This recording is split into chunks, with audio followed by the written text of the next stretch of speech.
when I still had my office there in that hat building, the director's offices were made in such a way that if you were agile enough, you could actually jump up on top of those offices. And I jumped up on top of my office and I took a Sharpie and I wrote in 2004, and I gave the date that we approved our last scene. We completed the very last hand-drawn animated movie that Disney will ever make, and I signed it. And that doesn't mean anything because they gutted that whole floor and threw everything away. Before its release, Snow White and the Seven Dwarfs had been nicknamed Disney's Folly, expected in many circles to fail and take casualties. Instead, the film launched the company into the stratosphere in the world's zeitgeist. As of 2018, there have been 56 animated Disney feature films, and there is no end in sight. It is the lifeblood of the Walt Disney Company. But in 2004, Disney Animation was facing an identity crisis. They were confronted with stiff competition in features for the first time in their history, from both inside and outside the company. The most obvious threat was former executive Jeffrey Katzenberg, who was dead set on revenge against his former employer. After an ugly, public, and lucrative falling out with Disney CEO Michael Eisner, Katzenberg founded DreamWorks in 1994. Shortly thereafter, he made a biblical epic and a few films that were quickly forgotten. Then the studio stumbled upon Shrek in 2001. The film's earnings were massive, and even better for Katzenberg, the movie's foundation was a bitter criticism of the saccharine Disney classics. And even better yet, Michael Eisner was drawn as the evil villain. The second threat, however, was more dangerous, and from inside the company. Disney had been distributing Pixar films since Toy Story revolutionized the industry with computer animation. Pixar movies were doing monumentally better in the press and at the box office than Disney's own 2D films. 2D animation movies simply weren't the box office juggernauts they once were. In fact, the opposite was true. From 2000 to 2003, 4 Disney animated features earned less than $100 million in the States. Most famously, there was Treasure Planet, nicknamed Treasure Plummet, which perfectly fit its $38 million gross. Worse yet, Pixar was thinking about leaving Disney and setting out on its own. Disney was only marketing and distributing the films, and Pixar was nearing the end of its 10-year, 5-film deal with Disney. Because of this relationship, Pixar was now an established household name. Disney's only leverage was that they owned the rights to the sequels and were threatening to make them without Pixar. So they pitted Pixar against itself, instead of crushing Pixar movies with, say, Disney movies, as they would have in the past. It was in this climate that Disney's Home on the Range hit theaters. Only a month before the film's release, Disney closed its animation studio in Florida, firing 258 animators. Disney assured the press that it would continue to make traditional 2D animation, but the press saw blood in the water, and it would dominate the conversation about Home on the Range. Home on the Range wouldn't be completely savaged by critics, but there were plenty of cow-based puns to express their distaste, although most critics were simply nonplussed and bemoaned the rumored end of traditional animation at Disney. Coincidentally, the film happened to be about 3 cows trying to save their beloved farm, their home, from destruction. The film didn't directly kill hand-drawn animation at the company, but distinctly marked the end of an era. The Walt Disney Company was again in uncharted territory, with its legacy on the line. But that's only part of the film's story. It's also the story of 2 directors, John Sanford and Will Finn, who try to live up to the Disney legacy in the face of tremendous obstacles that impossible legacy creates. Disney animation directors are rarely lauded and hardly praised. If they succeed, they've made a Disney film, not a John Musker film or a Clyde Geremini film or a Wolfgang Reitherman film. A Disney film, pure and simple. If the director fails, then and only then is it their film. Because to direct a Disney movie is at once a lifetime opportunity and a possible death sentence.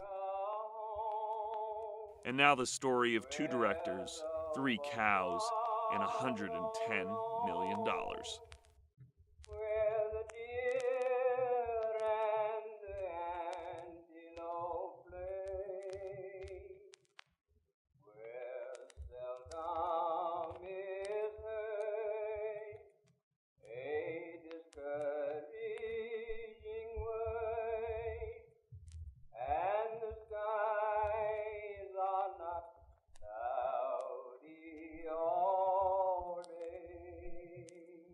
whatever you want to know, it's up for grabs. I'll name names. I'll say uncomfortable things. So shoot.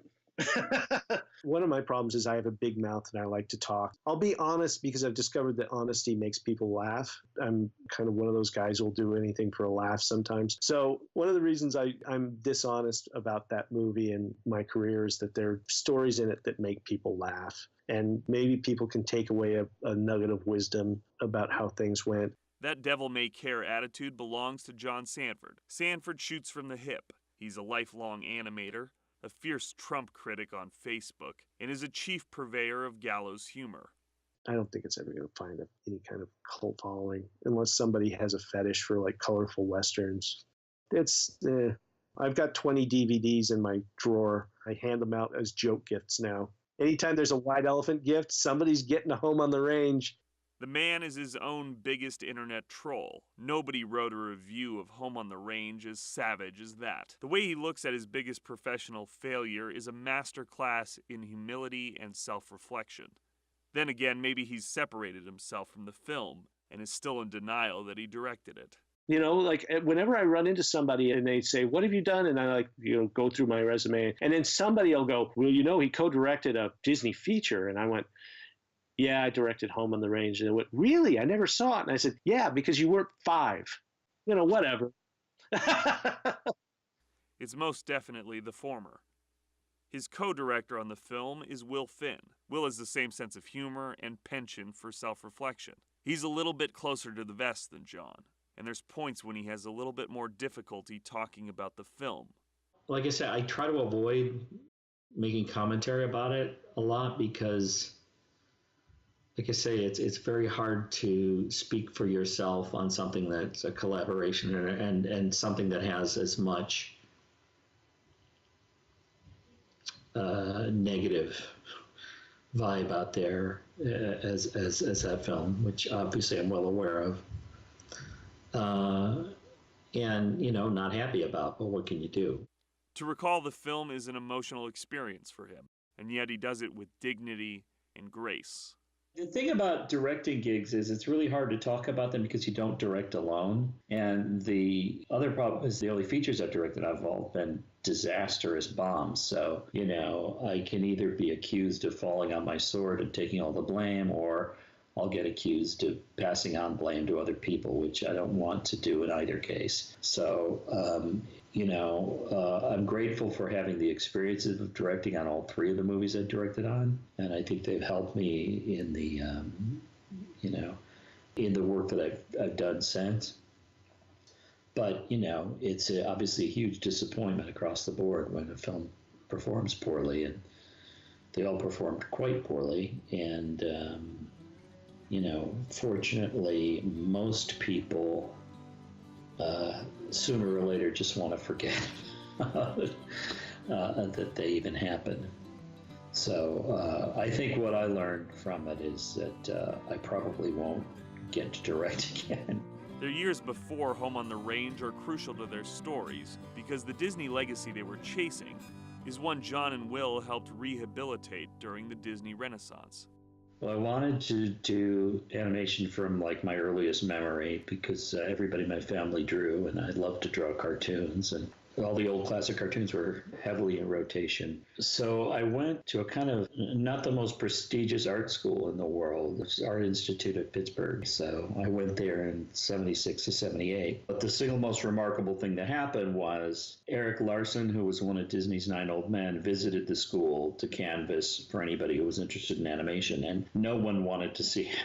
Because, if anything, the school back in the late 70s discouraged people from getting into animation because people just all figured it was dying. So I got to monopolize his time for half a day and strike up a rapport with him. And he was very frank. I always say that the great thing about Eric was he offered me just as much encouragement as I deserved, because he told me my portfolio was weak and I wouldn't be able to get hired with what I had in my kit at the time. But he said, when you do graduate, you got to get out to California whatever way possible. possible. And you can write to me, you can call me. He says, because despite the shortcomings in your portfolio, I can tell your passion for this is very genuine, and that's as important in some cases. I managed to ride share out to California in October '78 and couch surfed around LA. And the first time I got to visit the Disney studio in person was on my 20th birthday in 1978. And I got to show Eric what I was doing. And I think I submitted 3 formal portfolios and 5 informals. So a total of 5 tries. And then finally I got a foot in the door at the studio in the training program. This is in '79 now. And that was sort of the start. It was a rocky start because I was kind of a borderline case. The training program was very strenuous, and a couple people I came through it with got thrown off pretty quickly, but I managed to hang on by the skin of my teeth. But, the competition was fierce. I'd been there a month when Tim Burton started. So, Tim Burton, came out of CalArts with an entourage already dusting his shoulders with a whisk broom. So, he was already a superstar. And I was kind of a low man on the totem pole. What you did was you were in there for 8 weeks. And you worked with Eric. The trainees were in a room right off of his office. You're supposed to make a short piece of film that demonstrated something and could do whatever you wanted to. The first thing I did ran almost a minute, which was excessively long. But it was a little man who sort of looked like Robert Benchley, and he was having trouble with a vending machine. It's sort of a long and unremarkable thing, but it was where I finally got to animate and get lessons from Eric. And I think the thing that I heard later, the thing that saved me, was there was a point where he took his coat off and rolled up his sleeves to punch the machine, and that felt natural. And that little, whatever that was, 6 seconds was what got me another 8 weeks. I just made it through on the skin of my teeth. The Bluth thing was going on at that time. The Bluth guys all quit, and there was that war. Don had been a sequence director on Rescuers, and then he directed the animation for Pete's Dragon and a short called The Small One. And he developed an incredibly loyal following, really talented up-and-coming artists, including John Pomeroy and Linda Miller and Skip Jones and people like that. And the opposite side of the hall were the Brad Birds, the John Lasseters, the John Muskers, the CalArts crew. And they sort of, I think over the course of, and I wasn't there yet, so I can only, fill in from what I was able to figure out. But I guess there was a lot of division between the CalArts crew, who Don dubbed their group the Rat's Nest, because they didn't cooperate with him as readily as his own unit did. So there was a big division there. Don, overlapping with that time, started developing his own projects at his home and inviting people to come work with him on them after hours and on weekends, which, of course, all of his devoted followers did, but none of the CalArts guys wanted to do that. I don't want to define this era for anybody, so I'll just leave it at this. I think Don had an incredibly reverent and traditional approach to animation that really revered looking backward. And a lot of the guys that were the hires in what he called the Rat's Nest were people that wanted to push and do newer things. And, Don's thing was always embracing classical Disney as Disney. There really was no other point of reference for him. And the other group wanted to bring in, other influences and other ideas, even referencing something as seemingly innocuous as Chuck Jones or Looney Tunes to Don was heresy, because to Don Bluth, Disney was everything. Walt was everything. I think I sort of wound up on the wrong side of that. I'd gotten kind of stridently pro-Bluth in the middle of this war, and it was not the way to be if you wanted to stay at Disney. And I think that was probably finally what sank me. They figured, if you're so pro-Bluth, why don't you go work with him? And when they all quit, I was still too green and untried to be part of the exodus of that. So, I kept feeling like the turtle in Snow White. I kept feeling like I'd made it to the top of the stairs just as all the animals were coming running down. And I always felt like I was like a step behind everybody. I was really struggling. Even though I'd gotten through the program and everything, I was still pretty green compared to most of the other talent in the studio. When I got let go, I wasn't surprised, but it was kind of devastating. The head of animation was a guy named Ed Hansen, who could be kind of a scary guy. He was affable enough, but he was a hard nose. He was, people toed the line when they'd walk down the hall. And when he let me go, I asked him if, it was possible ever to get hired back. And he said, well, from time to time that happens, but I don't think that's going to be the case.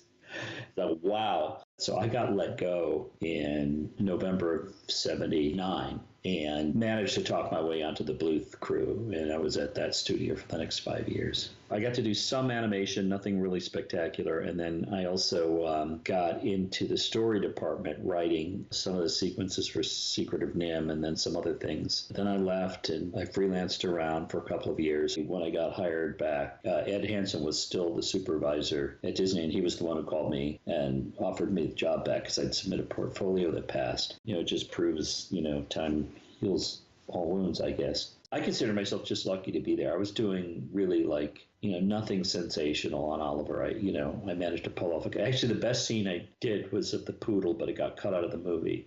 Katzenberg took the original directors off Beauty and the Beast and put Kirk Wise and Gary Trousdale on, and they liked me, and they saw me as Cogsworth and doing that character, which completely baffled me when they asked me to do it. I just didn't think Beauty and the Beast was a good idea.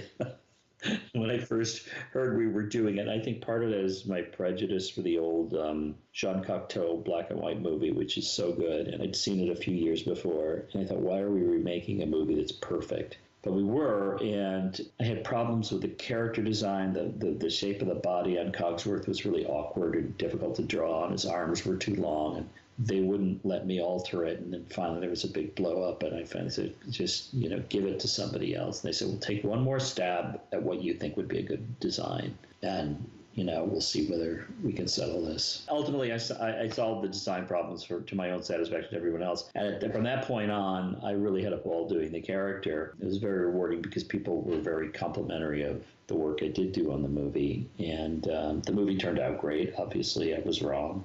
I would always sort of look down the road. I'm always nervous about what's coming next. So Aladdin was being cooked up in another building, and I had seen the treatment or the outline for it, and I liked the idea of the parrot character. It was kind of like a Cogsworth character. He was sort of a fussy, dry butler character again. And I asked John and Ron if they'd consider me for it, and they'd seen some of my footage of Cogsworth, which was a big improvement over what I'd been doing before. They said yes, and to make a long story short, I got to do Iago right after that, which back to back, two of my favorite projects ever. So I got into story on Hunchback. Then that led to a directing offer at DreamWorks. I was always on the short list to direct or co-direct, but never the actual bride. So I was kind of antsy to see what that was like. That's why I really finally left, which was ultimately kind of a disaster. And then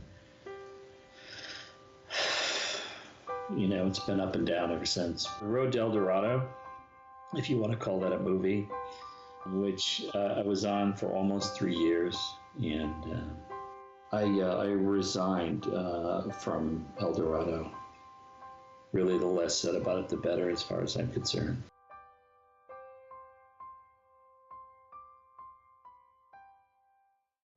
I got started in the film business like many of us do. I went to CalArts because I wanted to work in animation. It's the same old story. I grew up watching Warner Brothers cartoons. I loved those. Those were inspiring. I loved Bullwinkle and Rocky. I liked the Disney stuff. Ironically, not as much, but there are two big seminal things for me. Roger Rabbit and the New Adventures of Mighty Mouse, which Ralph Bakshi, John Kricfalusi were a big part of. Those were super inspirational for me. Then I was going to, at the time, an art school in downtown Denver, and there was a lot of animation festivals that were playing at a theater that was like right around the corner called the Ogden Theater. There were all sorts of cool movies. There were crazy, quirky things, and a lot of the films were from students that went to CalArts, people like Andrew Stanton, who went on to direct Finding Nemo, among other things. And so I thought, that's the place to go. Also, I saw an interview with Glenn Keane. He said he went to CalArts, so I applied and studied animation. I was in the same class as Craig McCracken, Gendy Tartakovsky. When you go into CalArts, every person that goes to CalArts was probably the best artist in their school. And then you discover that there's loads of people out there who are like super talented, and you have to raise your game on a daily basis. While at CalArts, I managed to make a couple of films, one of which got into the Producers Show, which is the big show that they put on there at CalArts for all the animation studios, and they come and they recruit. Kirk Wise and Gary Trousdale, they directed Beauty and the Beast, liked my film, asked me to submit a portfolio to Disney. They hired me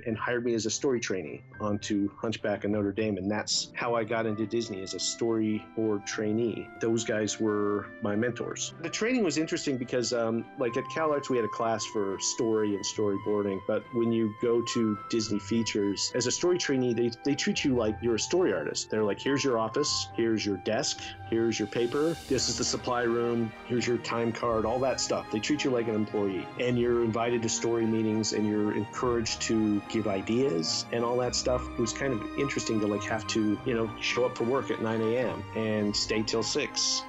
Like Kirk and Gary gave me a scene. They were still developing Hunchback and they were still going through script revisions, but they gave me a section of the script and they said, board this, we want to see a rough pass in 2 weeks. That was the way I was trained. They would give me assignments like I was a real storyboard artist. They would critique me like I was a real storyboard artist. That's kind of how it was. And then we would have reviews where all the directors would get together and we'd have to pitch to them. We'd leave the room and then they'd talk about us and review us and say, that he doesn't draw very well. But we managed to get through that training program and were promoted to real story artists in, I think, 6 months. And then we were thrown right onto production. Went right onto Hunchback of Notre Dame. That was the first movie I ever boarded on. It was interesting. I enjoyed it because Kirk and Gary are good directors. They're very supportive. They also let you, as a story artist, play. There are a lot of directors who, when you sit down with a sequence, they say, okay, let me tell you what I want. And they'll literally dictate the sequence to you shot by shot. Whereas Kirk and Gary will say, these are the emotional beats that we want to hit. Here's the dialogue. Some of it's great, some of it's not. If you have a better idea, pitch it. Go have fun. That's an amazing amount of rope that you can hang yourself with, or it's an amazing amount of freedom to like show what you can do. I was a young guy and I learned a ton, but that was my experience on that movie. Is I got to work with Will Finn, who's an animator on Cogsworth, animated Iago the Parrot. He had a story on that movie. I learned tons from Will. It was school all over again, but I got paid for it. Mulan ate up from 95 to 97. I think I was on Mulan, which included some time in Florida. Then I was on Atlantis as just a story artist, but later I was promoted to head of story. It was a fun movie to make. We were making a big, crazy action movie. I think the big problem we had and the big mistake we made was it was a plot-driven movie, and we didn't let the characters drive that movie. That was a big mistake. We were thinking in terms of it being a Disney action movie. And so if you put Atlantis next to, say, the action movies at the time, it doesn't really compete. It doesn't compete with Star Wars. It doesn't compete with Indiana Jones. It's just kind of like filmically, it's really strong, as far as cinematography and how one shot leads into another, and all of those choices I think were really good. I don't think that the Atlanteans are that interesting still. That crystal, which we were in a room and we argued about it, I think we were erring on the side of ambiguity because if you remember correctly, The Phantom Menace had just come out. George Lucas decided to explain how the Force worked through midichlorians. We were kind of resistant to any super explainy reason as to why that thing worked and how it worked. And I think we went too far the other way. So it's not really clear what's going on with that thing. And after Atlantis, Don Hahn called me into his office and said, so what do you want to do next? And I said, well, I'd love to work with Kirk and Gary again, but I'm also keen to try directing something. I have a story idea. And so Don encouraged me to write it up and pitch it. So I pitched an idea for a superhero movie back in, I think this is 98, 99. I pitched it to then president of feature animation, Tom Schumacher. And Tom is interesting because I worked with a development exec named Leo Chu, who's an awesome guy, great exec, which you don't hear very often and you almost never hear from me. He warned me, he said, okay, Tom hates superheroes. And I said, why does Tom hate superheroes? And he said, he doesn't think they're emotional. He thinks it's too serious, and he doesn't think that they would work in animation because we've already seen them in live action. And I said, let me go away and write something that'll change his mind. Having worked with Chris on Lilo and Stitch, Chris developed Lilo and Stitch was really interesting because I'd never seen an animated movie developed this way before. He started with the two central characters and just kind of developed outward from there. All the plot, all the story came from the needs of those two characters and where he wanted to go with them. Everything was character, and relationship. So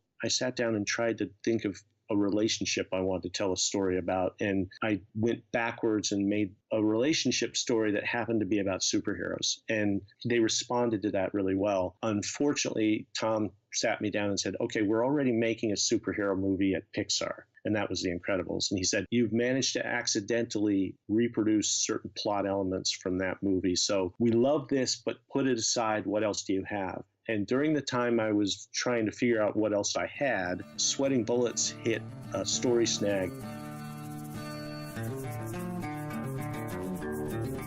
The original story of Sweating Bullets was it was kind of like Captain's Courageous, only in the Old West. So the story is about this rich young guy from the East Coast whose dad sends him out to the Old West, and he gets kind of shoved into a cattle drive. It was kind of an amazing little story they had. It was all with people. The story centered on like an actual guy. They still had the talking rabbit in there, but they also had ghosts. The villains of the movie were these ghosts who were stealing cattle. And so you'd see all this amazing artwork in the hallway, and you'd say, wow, we're doing a Western with ghosts? That's cool. And Michael Eisner, when they gave him the big pitch, he went, oh, well, I thought this was going to be a movie about, like, cattle. Why don't you make the movie about one of the cows? And so they went, okay. They started making the movie about this little calf named Bullet that's on this cattle drive. So the whole movie shifted from the people down to this one calf named Bullet in the movie. So Michael back in those days was infamous for giving notes that like upended productions. Like on Chicken Little, for instance, when they first started making the movie, the character was played by Holly Hunter. It was a little girl chicken, and Michael for some reason couldn't wrap his head around a female protagonist. Michael is a fairly savvy business guy, but when he'd come into a creative meeting, he'd give like these really ham-fisted notes, to be honest. For whatever reason, the studio gradually fell out of love with that story and added more people, and then they took the people out, and then they added more animals. And it was basically an animal story with a ghost villain. And then there was this almost mutiny in the story department with some of the newer story guys refused to embrace the ghost villain because how do you kill a ghost? And that became sort of a deadlock for months. If your directors don't have the confidence behind their vision, story artists will eventually they'll revolt. It happens on a lot of productions. You'll have a little mini kind of coup. The management team was already seeing a movie that wasn't making sense. So the story team would like go into those meetings, those story meetings where everybody's there and just kind of hammer away at it until finally the management said, okay, this clearly isn't working.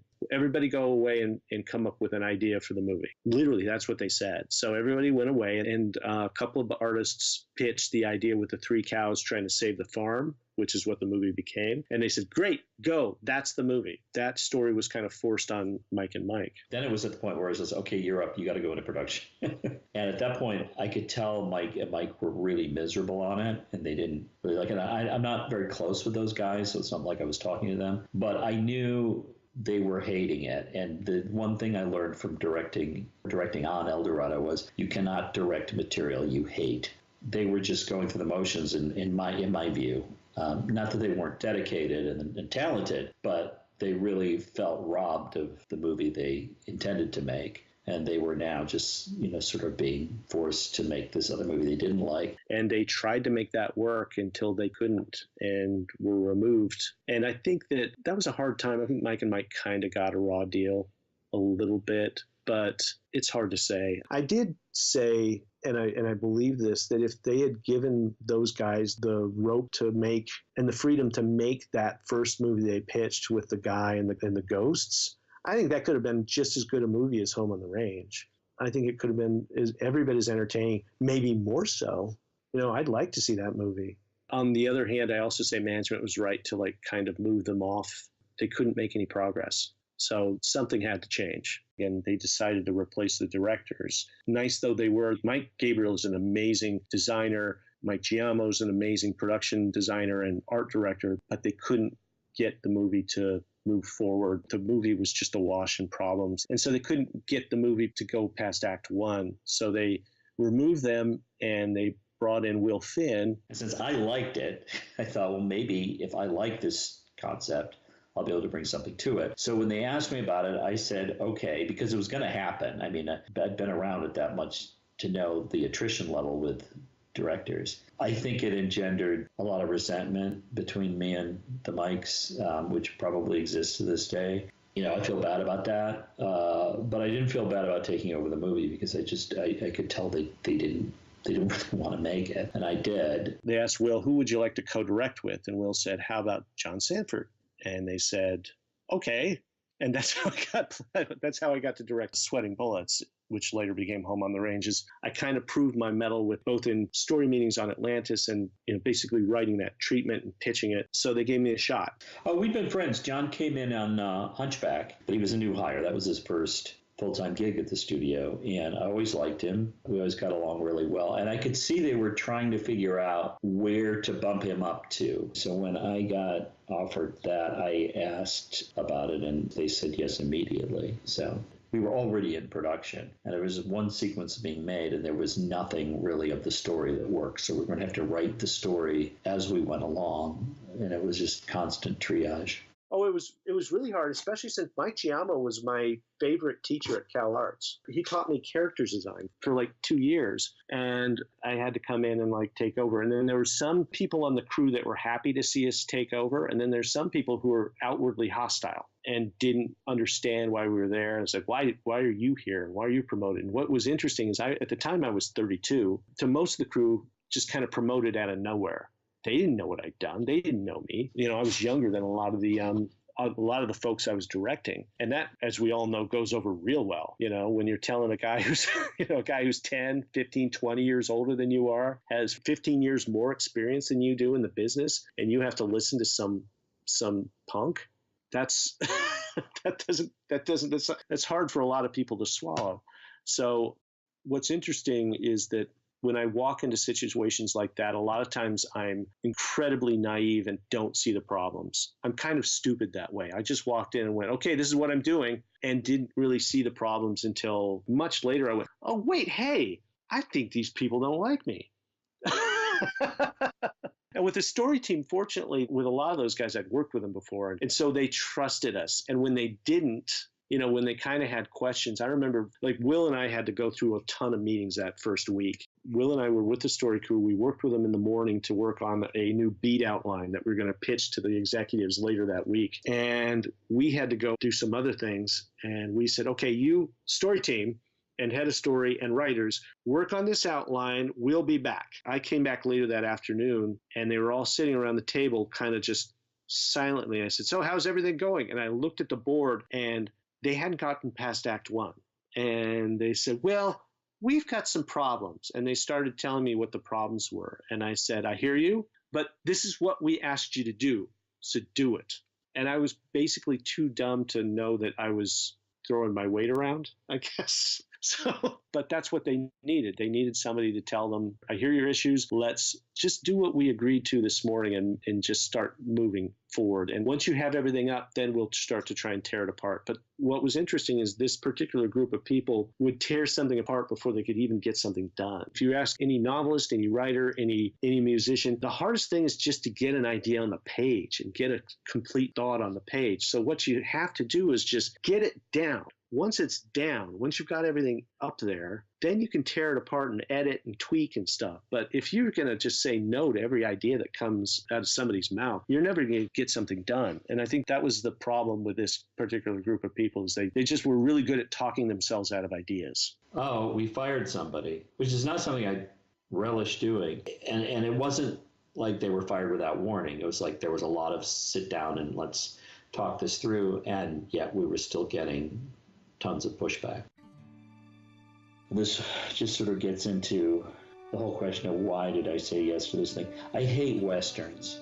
I really think they're stupid, and it's just not. I'm not exactly a city boy, but I'm definitely someone bound for the great indoors. I'm not an outdoorsman or any of that. And the whole Western thing just never really, I kind of like the Italian spaghetti Westerns because they're just so off the wall. But we didn't play cowboys growing up. That was all very corny to me. So I was intrigued because I thought, well, we can make an inside-out Western. It'll be an anti-Western. Cows are the heroes and the cowboys are the bad guys. I thought that was really funny. But in order to do that, you have to understand what a Western is. And it took me over a year to figure out what a Western is. I'm frantically, on my own time, reading about them and watching them. And basically, a Western is the lone individual against the group and the wilderness. And when I got that, finally, it's like, okay, well then everything in this movie will be about the opposite of that. This will be about a group against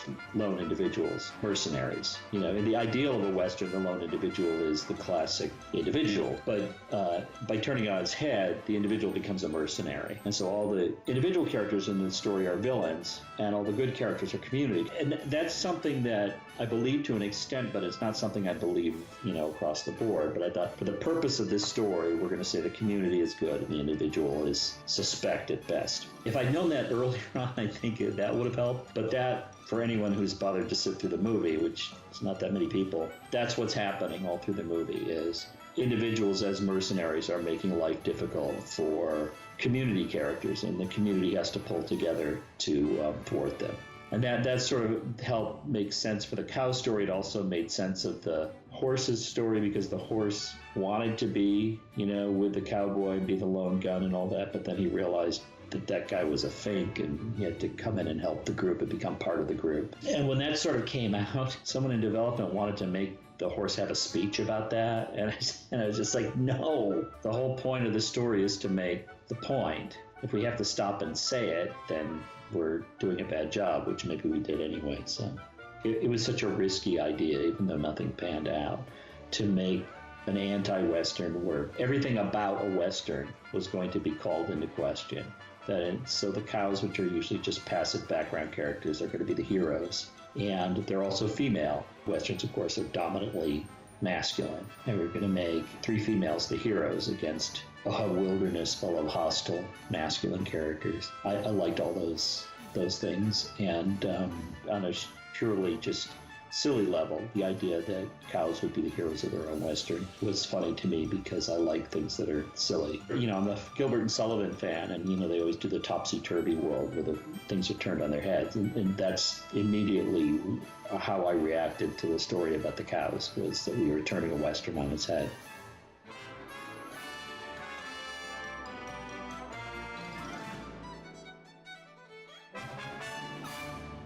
Was one of the things that appealed to me about the movie, because not only was it this topsy-turvy, a very silly story, but we had to do it for an extremely compromised budget, which isn't what shows up on paper, but a lot of the money that is always quoted for that movie was already spent. So we had to do this on a lot less money than a lot of the other movies that have been made. And I thought that would be appealing because it would enable us to do things that were a little bit sillier and take the movie less seriously. I think from Pocahontas on, there was a sense of grandeur and gravitas, which was a word that got thrown around a lot back then, about Disney movies that was starting to make me sick to my stomach, frankly. And the one thing that the Home on the Range story had was a complete absence of gravitas. And I thought, great, let's make, like a Woolly Reitman type stupid movie. For better or worse, I kept thinking of the Woolly movies while I was making it. And those are terribly uneven movies too. And I guess I just misjudged public because, everyone wanted a full-on musical with a fairy tale and a princess and a prince. And, they really resented getting this stupid cartoon with Roseanne Barr and, a lot of uneven shenanigans. Yeah, that's as much as I'll say about that. There's a strange way that Disney makes movies. They kind of buy off on a plot. And then in the old days, they used to approve it sequence by sequence into production. They would find what they call tent poles, and it was usually song sequences. If you're at all familiar with the movie Home on the Range, there's a song sequence called Little Patch of Heaven where all the animals sing and dance and sing about how wonderful that dopey farm is that they live on. They had recorded that song with Katie Lang. They'd approved character designs. They'd approved backgrounds. And so they were fast animating and laying out and all that stuff for that sequence. So when I got onto the movie, I was told, okay, you can't touch this because this is already in. Everything else is fair game, but we're making this. This is going to help you set the style of the characters. It'll help set the style of the movie. And it's a song and we've got it. And so leave it alone. So we basically jumped onto a moving train. At the time, they were telling us that the casting was set in stone too, but we later learned that that wasn't true. One of the original cows was Grace the cow, which is the skinny yellow one, was voiced by Sarah Jessica Parker. We discovered that that wasn't working. It wasn't a clear characterization. And when we rewrote the character and made her a certain way, Will tried to record her, and she was like, I don't understand this. This doesn't make sense. And we hired Jennifer Tilly. And Jennifer Tilly came in and was like, oh, I get it. I know who this is. Gotcha. Boom. And from the jump, Jennifer Tilly was great. Understood it. She's sharp. She always plays those kind of ditzy characters, but Jennifer Tilly is no dummy. Like, has a really smart way of approaching a dumb character, if that makes sense. And then the main character, Maggie the cow, was originally an actress named Janae Dubois, who some folks will remember from Good Times, that TV show from the 70s. She was good, but we just needed something different. So when we started rethinking the character Maggie, we're thinking, well, what if she's from another farm and she's bringing an alien point of view and she doesn't quite fit in? And I looked at the farm animals and how they were, and I said, you know what would really pop comedically? What if she was Roseanne Barr? What if that character was like Roseanne Barr and she comes in and Will said, well, why don't we try and hire Roseanne?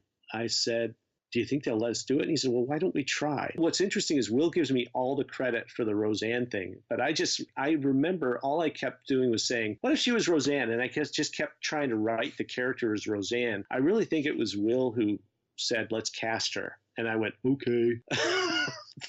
Will likes to give me credit for that, but it was really the two of us in a room figuring it out. Some people love that choice and some people hate it. So whatever.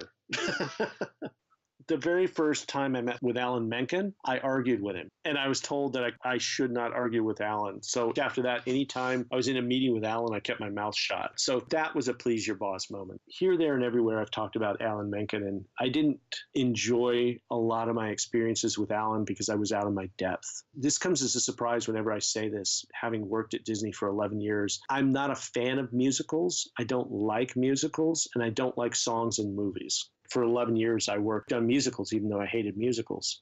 I can tell you how to set up a song, how to ramp into a song. I can board a song, and I could get out of a song, but I don't like them. Here I am working with a guy who writes songs for movies. And I'm telling him, I don't like it when characters break into song in movies. I actually said that to Alan Menken. This is a guy who has made some of the most famous songs in movies. He's got 9 Oscars. Here I am telling him that I hate what he does. That was me trying to be cool. That was me like saying, man, I'm going to do what I want to do, and I'm going to tell this guy what's up. I was basically told, don't argue with Alan Menken like that. You can raise your concerns, and please don't. It's, that's not cool. Pretty much any time, like from then on when we were dealing with Alan, it was me in please your boss mode. The worst thing about directing an animated movie for a big studio is it isn't really a creative job. It's a political job. And that's been my experience of it. And maybe that's, my failing as a creative person, but that's the way I always had to treat it. And I either survived or didn't based on my ability to understand the politics of doing it. One of the things I noticed at Disney during that time, in the Tom Schumacher years, was that as a director, you could defend your own idea once. You could defend anybody else's idea, as long as it was clearly someone else's idea, and you went to bat for it. But if you defended your own idea more than once, you were dead, because the director could only stand up for themselves to a point. And if you kept coming back to something you really wanted to do, then that meant you were, what do they call it? Difficult. It's an incredibly stressful and tenuous job because there's tons of money on the line and nobody knows what's going to happen when the movie's done until it happens. And so nobody knows what the right decision to make at any given time is. Again, maybe it's just a failing of my own personality, but I always had to come across as someone who was a partner and a collaborator in a team rather than the person in charge, because that sort of thing didn't work for me. You know, this is why so many production assistants become producers, is they won't fire a production assistant unless they're incredibly incompetent, which you don't get to be a production assistant unless you are competent, because they know where everything is. They know where all the numbers are. They know where all the scenes are. They know the flow charts. The director is just like, you don't know anything. You're just the person ostensibly in charge. So, you know, they can put anybody in and have them start taking orders. I don't mean to sound so cynical and negative about it, but obviously I didn't do a great job at it, and it wasn't fun. Well, the whole structure of directing on an animated movie at a studio, especially like Disney, is that you're in peril the entire time. I'm not saying that facetiously. You are the most replaceable person on the film. As they'd already demonstrated, they'd replaced the two directors before, and they would have happily replaced us at any given moment. And they nearly did. I know I was nearly let go at least twice, but I always found out after the fact. It wasn't like, you know, I was like, oh, really? It's good. I just assumed we were on the razor's edge the entire time anyway. It was a couple of different things. I'd said the wrong thing the wrong way at the wrong time to the wrong person. And I'm pretty circumspect about dealing with people in charge, so, you know, it was a surprise. One time wasn't a surprise because I just lost my temper and said something glib I shouldn't have said. But the other time was not, and I was like, really, over that? And then there were plenty of times where I saw the writing on the wall, and I took John aside and said, they're not asking us to do this, they're telling us. And we had to do things that really upset him. And, you know, but I think I was basically just trying to get us through to the end, which is sort of the, you know, the endurance chest is you get to put your name on the movie at the end. That's your consolation prize, I guess.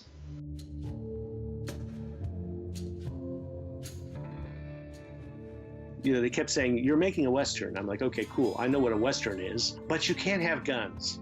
Okay, so a Western without guns. One of the reasons why they changed the movie from Sweating Bullets to Home on the Range is because McDonald's would not sell Happy Meals with the words sweating bullets on their Happy Meals. So that's why the title changed. One of the reasons why we knuckled under to McDonald's is that McDonald's represented $30 million of quote-unquote free advertising. If McDonald's is selling Happy Meals with your toys in them, then they get to play a clip of your ad, and that's literally $30 million worth of advertising.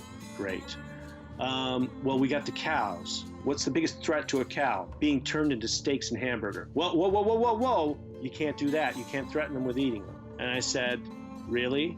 And I literally said this. I said, that's like making Finding Nemo, only Dad Fish is never threatened with being eaten. You know, the whole movie, somebody's trying to eat that fish.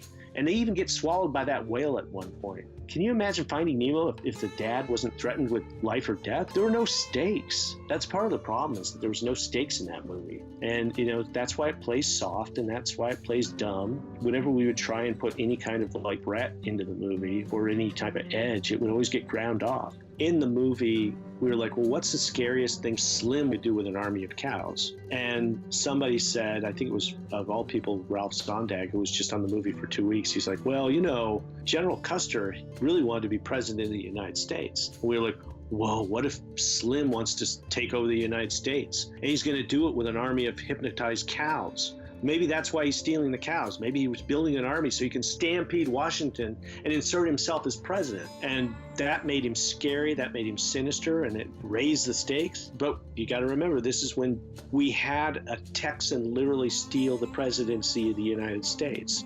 So we were told, no, that's too political, you can't do it. So we dropped it.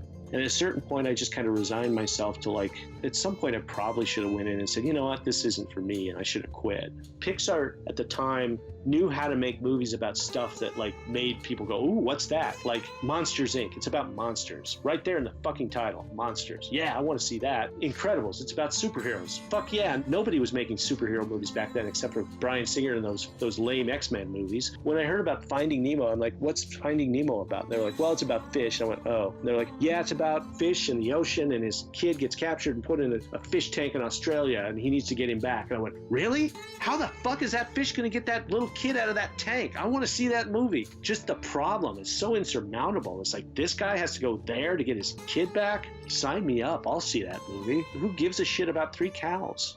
We had a screening where Michael just didn't like the movie, and the movie was very close to being finished. And he said, you know what I think? Wouldn't it be funny if the whole movie was told from the point of view of those stupid nephew guys? In the movie, the villain is Alameda Slim, and he's got these 3 idiot nephews. And for some reason, Michael got it in his head that the movie should be told from their point of view as a flashback, and they're in prison telling the story about how these cows bested them. And Will and I just went, oh my God.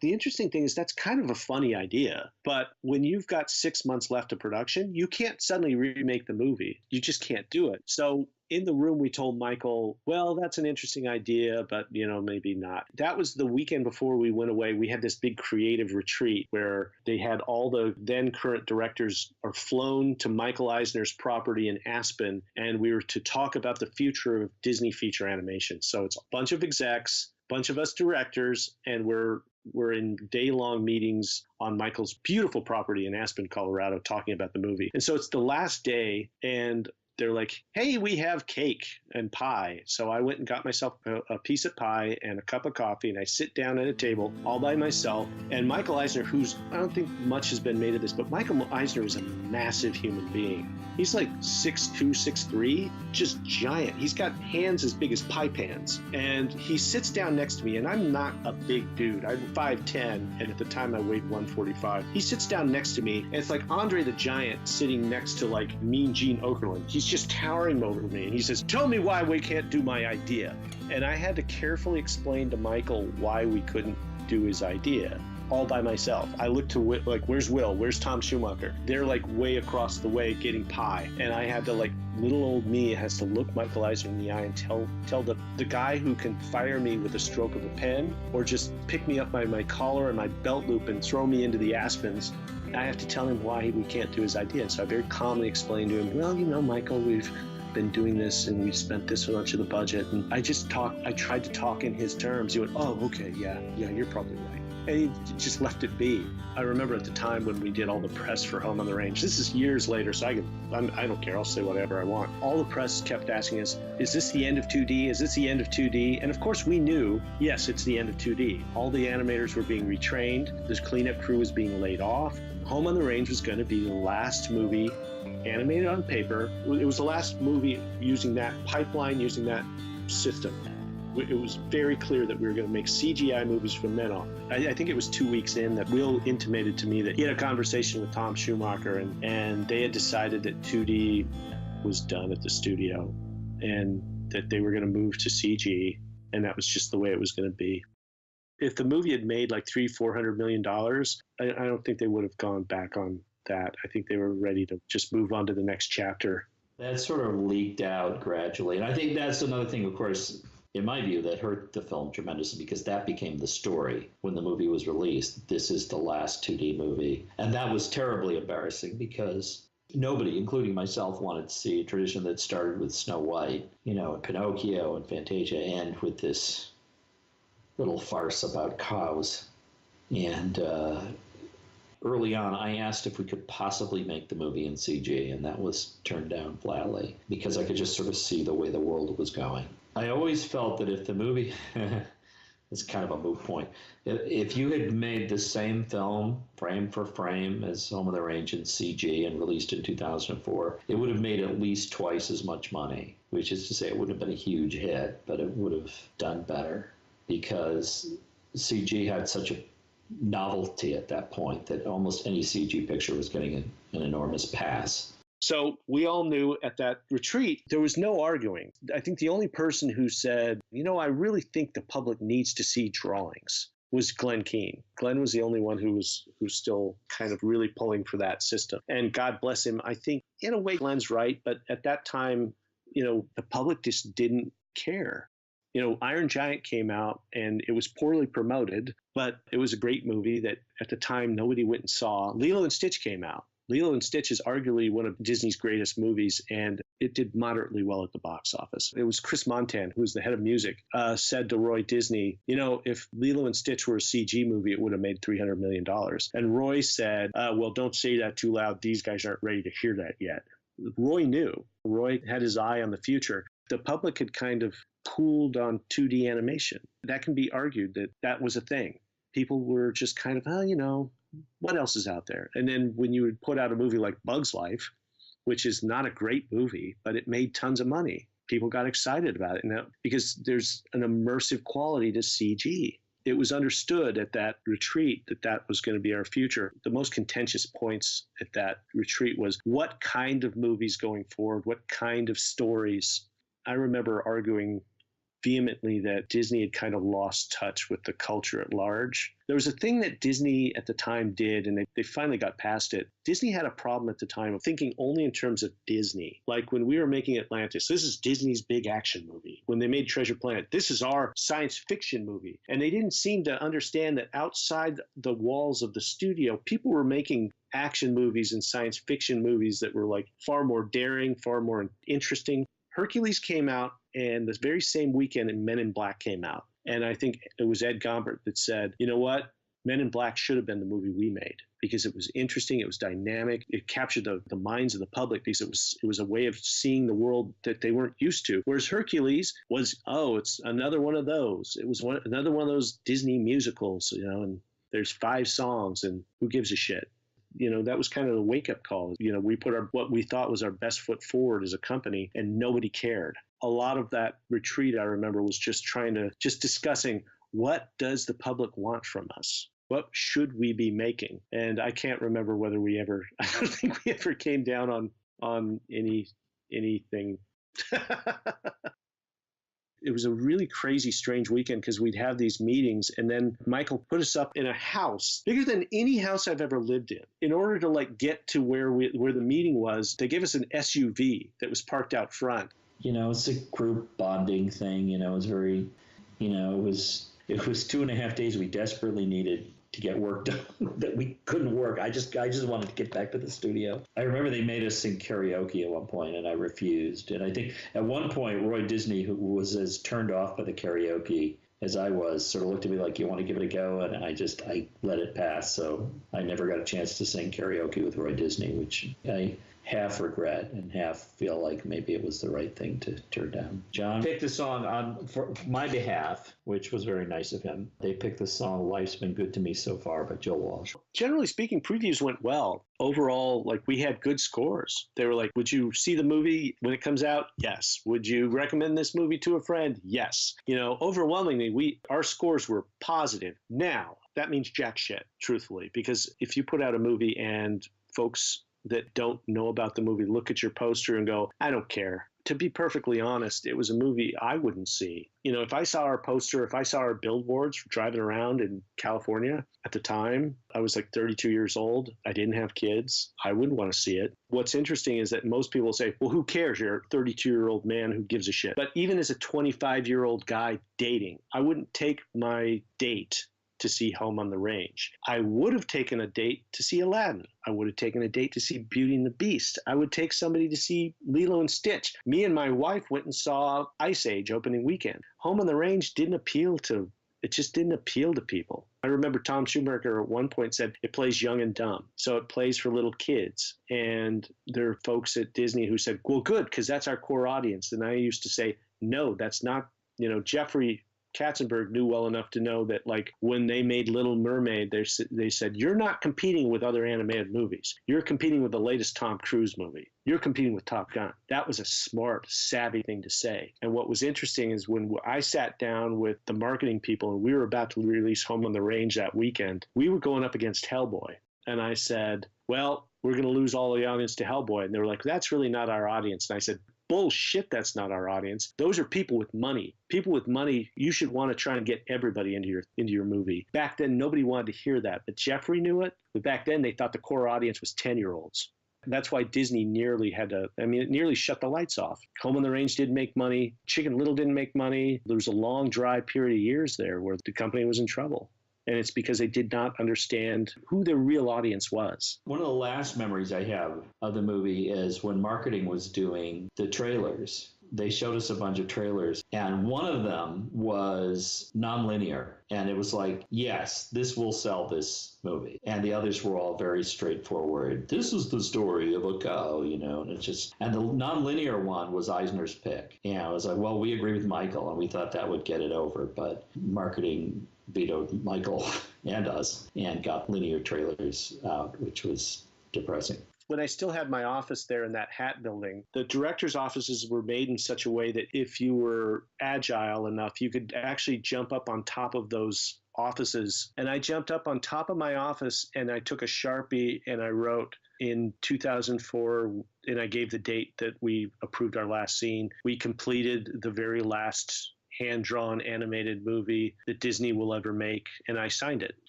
And that doesn't mean anything because they gutted that whole floor and threw everything away.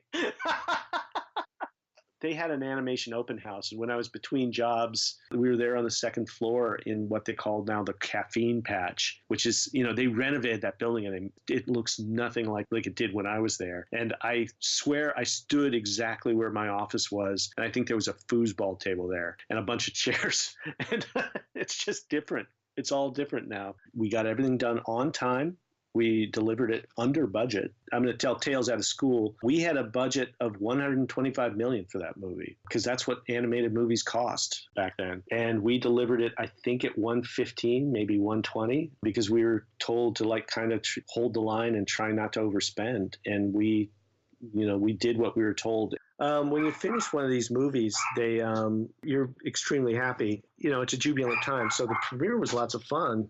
The thing was that you don't realize until much, much later that whether you've got a failure or a success. So everybody treats it like it's a success. We walked down the red carpet. I met Leonard Maltin, who I loved. Maltin reviewed it, and Maltin liked it. He thought it was a great movie. He told me that we had a movie that felt like one of the classics. I've had people tell me that since. They respond to the look of the movie, which I think the look of the movie is flawless. The art direction is great. David Cutler and the background painters did a really great job with the look. Joe Mosier was the character designer, and he happened to capture a really classic yet stylized look for that movie. Story-wise, it's at least coherent. Maltin said he really enjoyed it. I think that other critics weren't so kind, and rightfully so. Good or bad, we delivered the movie. It didn't perform. I think that the company was okay with just saying, okay, that's that chapter of animation done. We'll close the book and we'll move on. There are two different ways it used to go. Under Tom Schumacher and Jeffrey Katzenberg and Peter Schneider, because they understand that it's a collaborative medium, a lot of the way the movie is because of the notes they give. Tom Schumacher was very fond of saying, we're going to join hands and take this step forward together. And what that meant was it was a team effort. And if the team won, the team won. And if the team lost, it was a team failure. He truly believed that the success was a team success, failure was a team failure, and you couldn't pin it on any one person. That was his philosophy. David Staten, on the other hand, you could tell that when the movie came out and the movie didn't perform, what was interesting is that our standing fell dramatically. Suddenly we weren't invited to meetings anymore. Will was pitching an idea for a movie, and I don't think it was received very well. I pitched an idea for a movie, and they were like, thanks, but no thanks. It was very clear that that regime run by David, if your movie didn't do well, he was going to dump it in your lap. Pretty easy to blame us for the failure of that. He's like, well, it was begun under Tom and these two idiots. It was obviously their fault. And we're not going to let them direct another movie. So yay. I worked on one more movie after that. It was pretty clear that they weren't really interested in having me around, and I wasn't interested in being there anymore. So when I left, it was mutual. They offered me a bunch of things, and I was like, no, I'll just go. So I left. Well, he was there for a couple of years after. I was let go right away after the movie. came out. We kind of went our separate ways, after the movie finished. And the movie was really wrapped 6 months before it came out. And John was already developing other stuff, and we're friends, but we weren't like comparing notes, and he'd made it clear he didn't want to collaborate again. So, not with me anyway. So, whereas I think there's a good version of that movie, I don't know if John feels the same way. I think John basically said yes, and I don't want to speak for him, but John wanted the opportunity to direct and was willing to do it with me, and so we did it together. But I think on some level he's probably more regretful about the whole experience than I am. I look back on it, I can't watch that movie because to me it reflects a lot us trying to please our bosses, and it also, I think there's a lot of learning that I did. But there's also stuff I'm very proud of in that movie. There are jokes I can point to, there are sequences, there's characters that I can point to that I go, I did that. That's my influence. If there's one thing that makes Disney Disney, it's its ability to transport viewers from their own harsh reality to wonderlands, where happily ever after is just around the corner. It's a formula that's worked wonders since 1937. Interestingly enough, Home on the Range had all the elements that Disney uses to create magical illusions.